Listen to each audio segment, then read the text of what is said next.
Le verdict est tombé vendredi en fin de journée, 43 ans après les faits. Hassan Diab, unique accusé de l'attentat antisémite de la rue Copernic, a été condamné à la perpétuité par la cour d'assises spécialement composée de Paris. Un procès que vous avez pu suivre jour après jour sur RCJ, le reportage de Laurence Goldman avec Victoria Géraud-Velmont.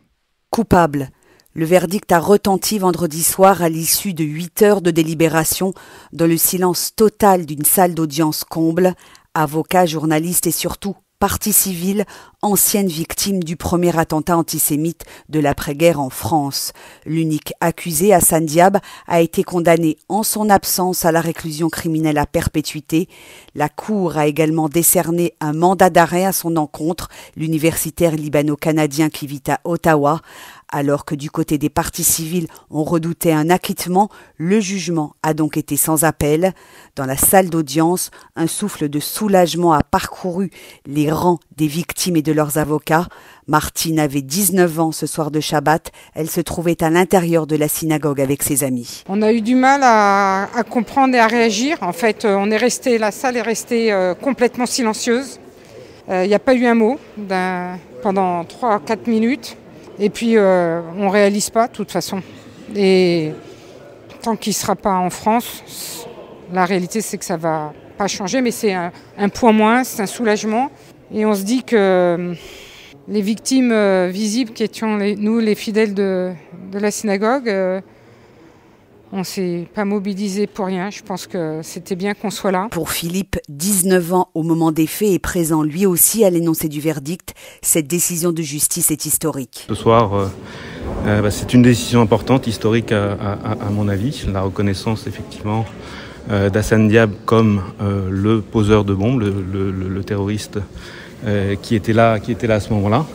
Et puis c'est aussi un premier temps de réparation pour les victimes, les 4 personnes décédées dans cet attentat, et de reconnaissance pour nous qui étions à l'intérieur de la synagogue, qui étions directement visés par cet attentat, de reconnaissance que effectivement c'était nous qui étions directement visés. Louisa fait aussi partie de ce groupe d'adolescents qui se retrouvaient chaque vendredi soir dans la synagogue de Copernic.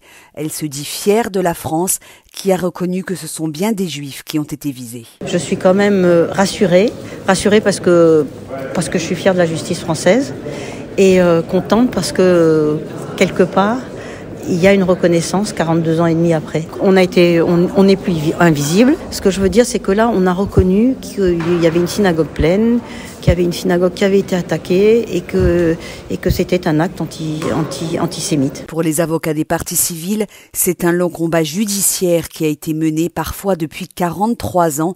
Maître Bernard Cahen représente la synagogue libérale ainsi que 2 familles de victimes, les Chagrir et les Barbier. Il s'est battu année après année pour que la justice française ne referme pas le dossier.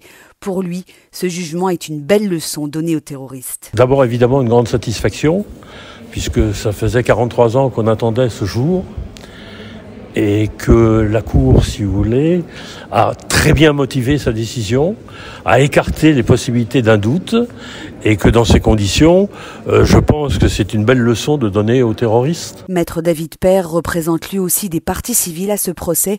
Il estime que ce verdict est une très bonne nouvelle pour notre État de droit. Ça démontre surtout, c'est qu'on est un État qui n'abandonne pas ses citoyens, qui continue coûte que coûte pour trouver les responsables de ce qui aurait pu être une boucherie absolue et qui finalement a été déjà un attentat extrêmement grave. Donc c'est évidemment une très bonne nouvelle pour l'État de droit et pour tous nos concitoyens. Les juges de la Cour d'assises spéciale ont délivré des motivations sans aucune ambiguïté. Oui, Hassan Diab appartenait bien au FPLB. Oui, son passeport découvert à Rome en 81 sur un haut responsable de l'organisation terroriste palestinienne en est bien la preuve. La Cour a également écarté les alibis présentés par l'accusé et ses proches, les jugeant variables et peu crédibles. Que va-t-il se passer maintenant alors que depuis le Canada, Hassan Diab persiste dans sa posture de victime et parle d'une situation kafkaïenne? L'affaire est désormais entre les mains des autorités canadiennes et Maître Cahen n'a que peu d'espoir. À la différence du président qui m'a paru assez confiant, j'ai personnellement la conviction que M. Trudeau n'extrade pas et qu'il y a très peu de chances qu'ils viennent extrader, même si aujourd'hui il y a une véritable décision judiciaire rendue en France d'une manière contradictoire avec un jury.